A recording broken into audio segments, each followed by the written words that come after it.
¿por qué no vemos milagros hoy?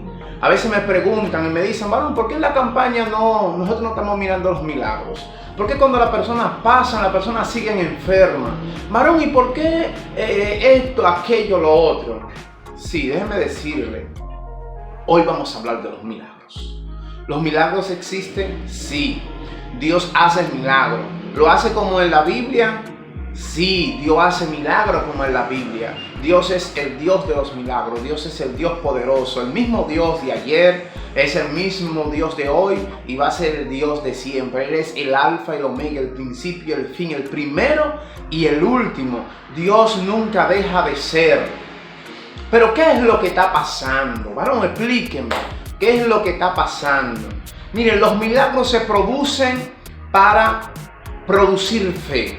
Cuando una persona es sanada, ese milagro produce fe. Y los milagros son la carta de recomendación del apóstol, del profeta, del evangelista, para que se atestigue de que viene de parte de Dios. Entonces, cuando nosotros vemos a un hombre de Dios que está obrando en milagros, estas señales, dice Marcos 16, 17, y estas señales seguirán a todo aquel que cree, y en mi nombre echarán fuera los demonios, en mi nombre hablarán en nuevas lenguas, en mi nombre pondrán las manos sobre los enfermos y estos sanarán. Pero ¿qué es lo que está pasando? Hermano, es que la iglesia hoy en día tiene infiltrado dentro de ellos un grupo de personas sensacionalistas, un grupo de personas emocionalistas, un grupo de personas que han arropado y han tomado alguna posesión. Y no es que no sean de nosotros, son hermanos de nosotros, son personas que quieren servir a Dios, pero tienen un concepto de la palabra de Dios muy errónea e equivocada. La palabra no se centra en los milagros, se centra en la fe, que es la que va a producir los milagros. Es decir, cuando nosotros vemos a Jesús, que se le acerca el padre de aquella muchacha que ya estaba muerto, Jairo, se le acerca y le dice, Señor, ven, porque mi hija está muy enferma, ve y sánale, ven, yo quiero que tú le sanes. Y dice que cuando estaba entrando a la casa, se le acercan y le dicen, ya no moleste más al maestro, ya no hay más, ya tu hija ha muerto. Y Jesús le dijo, tu hija, Jairo, no ha muerto, tan solo duerme. Y cuando entra, dice que mandó a sacar a todo el que estaba ahí en la habitación y solamente se quedó con unos cuantos y le dice a aquella niña, Talita Kumi, que en arameo quiere decir, niña, a ti te digo, niña, levántate. Y se levantó del estado donde ella estaba. Estaba muerta, pero se produjo un milagro. Todo el que estaba ahí y los que estaban afuera vieron las señales de Jesús, y esto decía, este hombre viene de parte de Dios, porque qué hombre que puede hacer estos milagros. Y Jesús dice que cosas mayores que esta nosotros haremos. Pero hay un precio para nosotros poder hacer estos milagros. ¿Hay algo que nosotros podemos hacer para operar en justicia, para que Dios abra la ventana de los cielos y derrame los milagros? ¿Hay algún secreto, alguna clave para que esto ocurra? Gloria a Dios. ¿Habrá esto? ¿Cuántas cosas Jesús no hizo? Pero ¿fue Jesús el único? Sí, nosotros podemos. Ok, vamos a decirlo. Dice que Jesús comisionó a los discípulos y lo envió de 2 en 2, y cuando regresaron vinieron maravillados y dijeron, Señor, en tu nombre echamos fuera a los demonios, en tu nombre sanábamos a los enfermos. Y él le dijo, no se maravillen de esto, procuren más que su nombre esté escrito en el libro de la vida. Recibe esta poderosa palabra en este momento. No importa de que Dios te haya sanado del cáncer, de la glicemia, no importa que Dios te haya sanado de una parálisis, de una hernia en la columna vertebral, no importa que Dios te haya sanado de ese problema que tenía en las piernas, esa parálisis, no importa de qué Dios te haya sanado, pero sí es importante que tu nombre esté inscrito en el libro de la vida. Esto es lo más importante, porque en realidad todas estas cosas pasarán.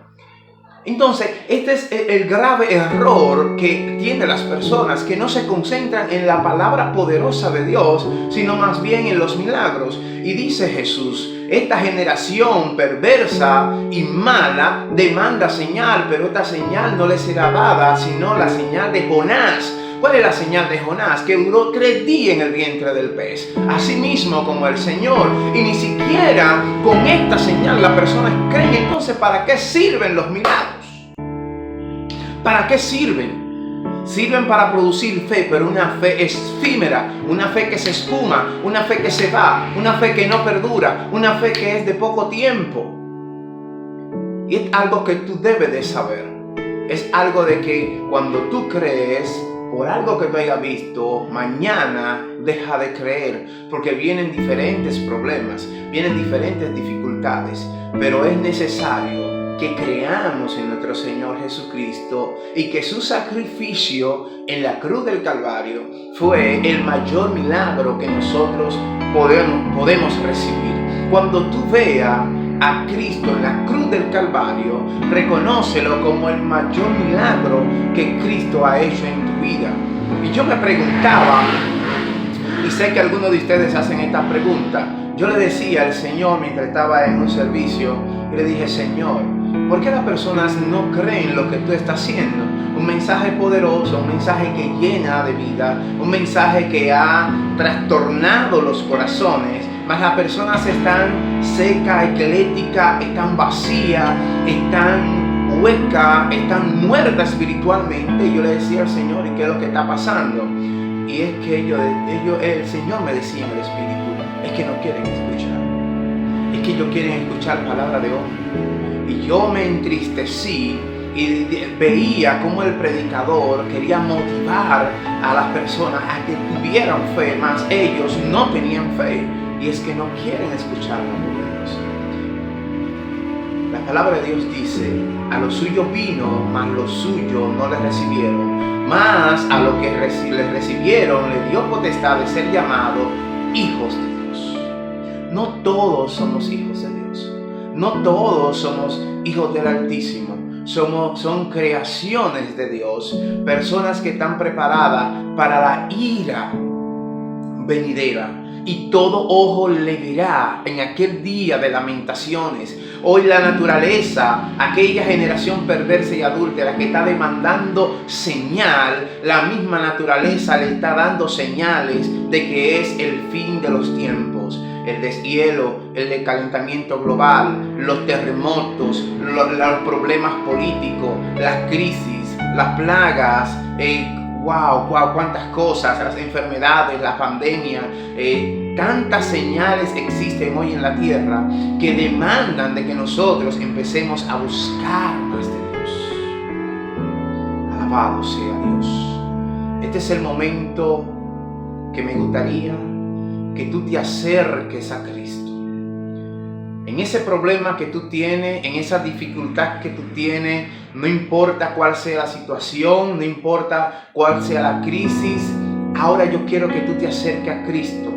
No pida una señal, no pida un milagro. Pídele que a Cristo que entre en tu corazón. Dile: Jesús, yo quiero que tú seas dueño y Señor de mi vida. Dile: Jesús, yo quiero que tú seas mi dueño. Yo creo en ti, para que Dios se apodere de tu situación, de tu enfermedad, de tu familia, y esté guardando, esté protegiendo, esté cuidando, esté velando por ti y por los tuyos. En un momento, en un abrir y cerrar de ojos, puede venir el Señor. En un momento puede apagarse la luz de tu vida. En un momento te puede llegar una gran enfermedad. Pero en el Señor somos más que un bienaventurado. En el Señor nosotros recibimos bendiciones y vida eterna. En el Señor nosotros recibimos lo que en verdad merecemos de parte de Él. ¿Quieres tú ser hijos de Dios?